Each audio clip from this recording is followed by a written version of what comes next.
internship experiences that you just heard from Ross. But now we have Tobin Gevelber here, and he is here to talk about exploring sustainable transportation. Tobin.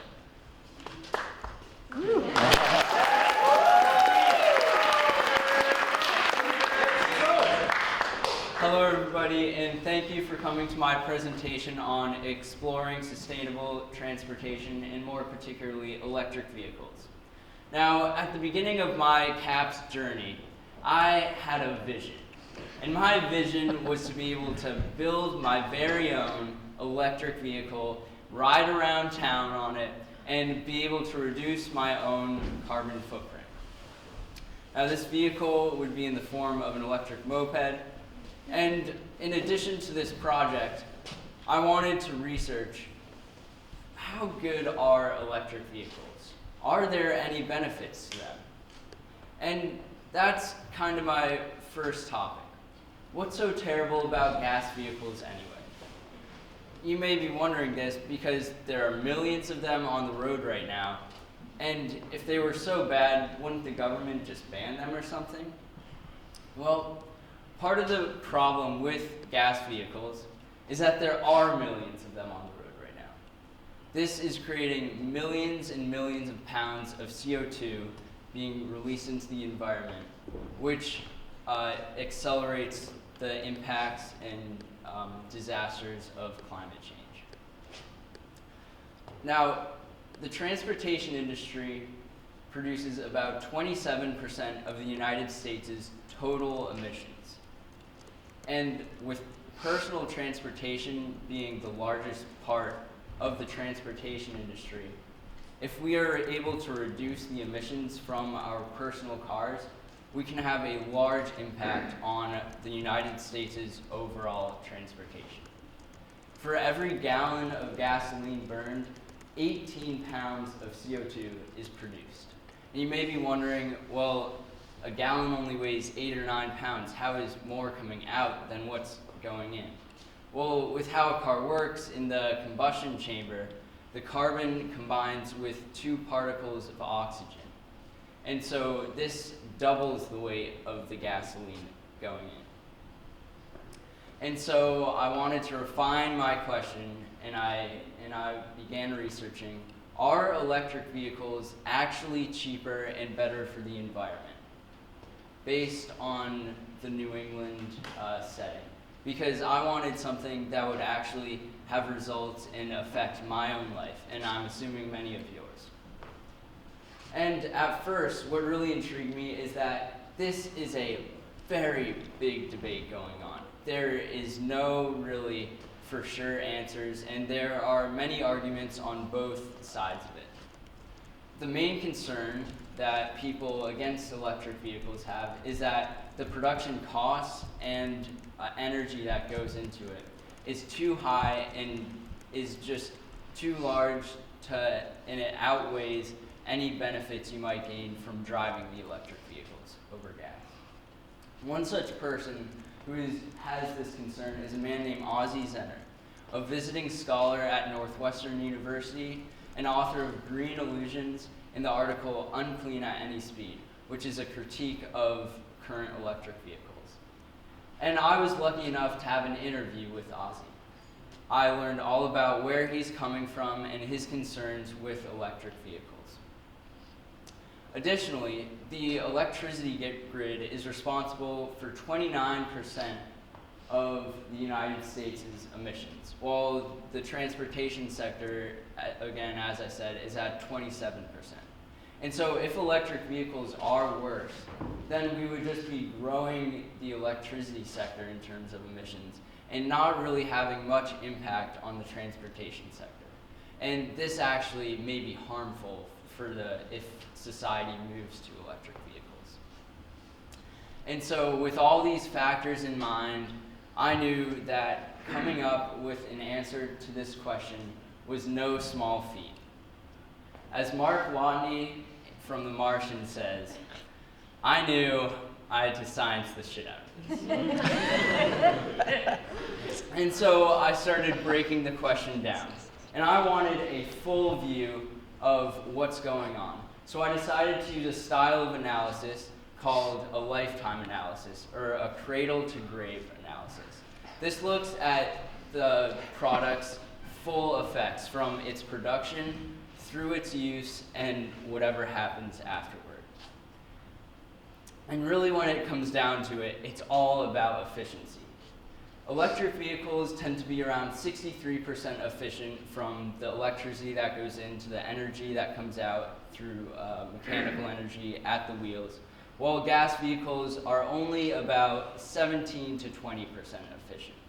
Now, the real question is, can this drastic difference in efficiencies make up for the extra energy and extra cost that goes into the production of electric vehicles? And I knew I couldn't come up with a definitive answer for every electric versus gas vehicle comparison.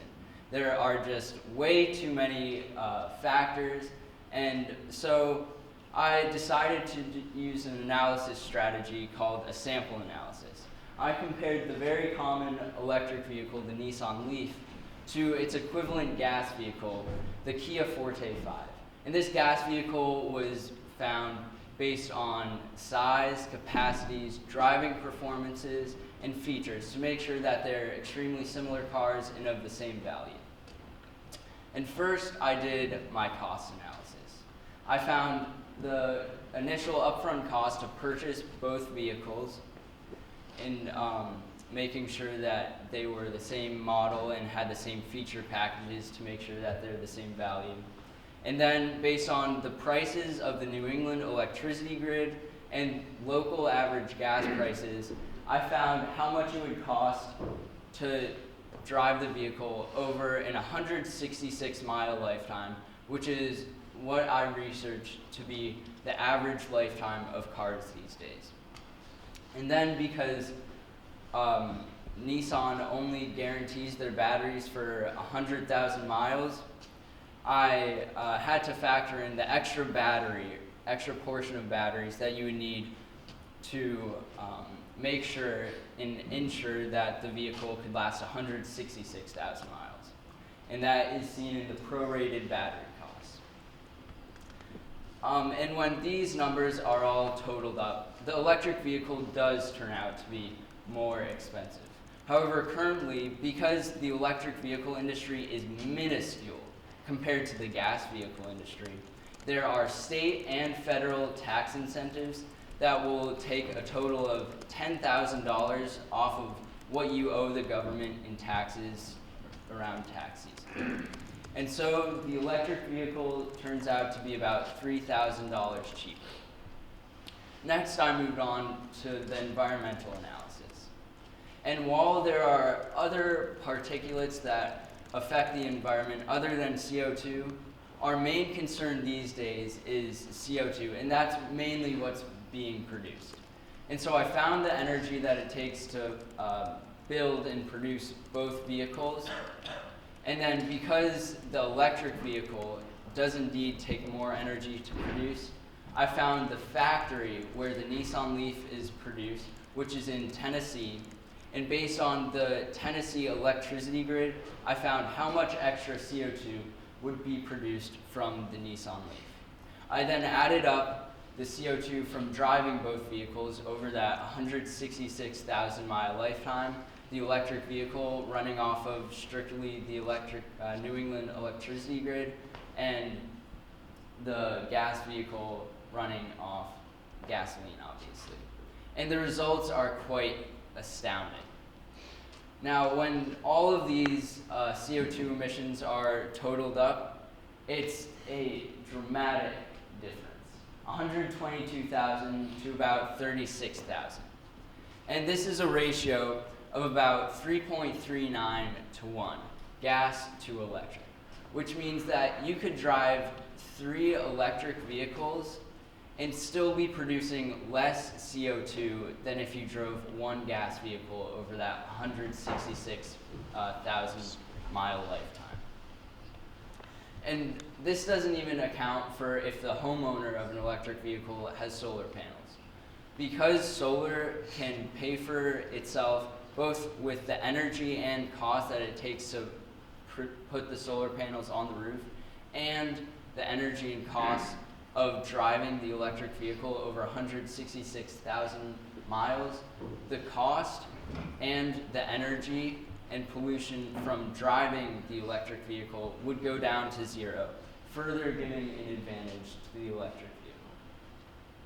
Now, with my mind at ease and me being in full assurance and confidence that electric vehicles do provide a valuable solution to lowering our carbon emissions, I could move on to the working on my build project.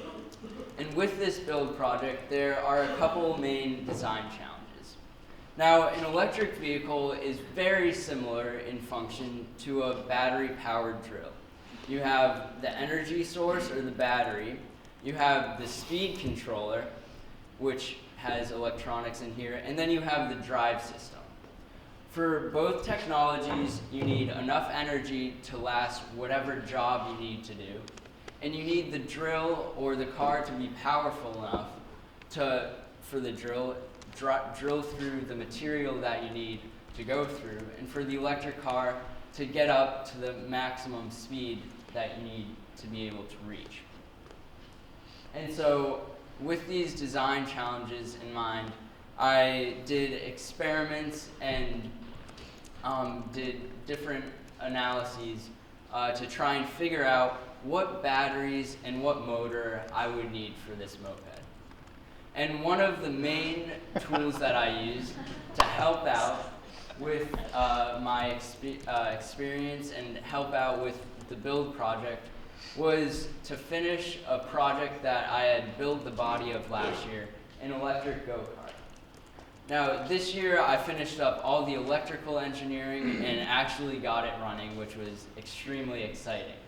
And from this project, I did gain valuable experience for the electric moped build project. Some of these lessons have been that when you dive into a new skill set or new work setting, there are so many new details that you're not going to quite catch all of them. And mistakes will be made, and you may even fail. This can be seen when I first flipped on the switch of the electric go-kart. When I flipped it on, smoke started rising, and it turned out that the switch burnt out. Now, this was because although I had the switch rated for the current capacities and the voltage capacities, the switch was an AC current, and then my electric go-kart circuit is in DC. And these are two types of electricity flow. And because of this tiny detail, I had to delay the project, buy a new switch, and I learned a valuable lesson from it. Additionally, I learned a lesson of safety checks and safety preparedness. When I did finally get my circuit going and the drive system going on this go-kart, I was so excited and had to take it on the street. I may have ignored the fact that there were no brakes on it, and I didn't exactly check every nut and bolt. And when I gave it its first test run, a nut in the steering system fell off,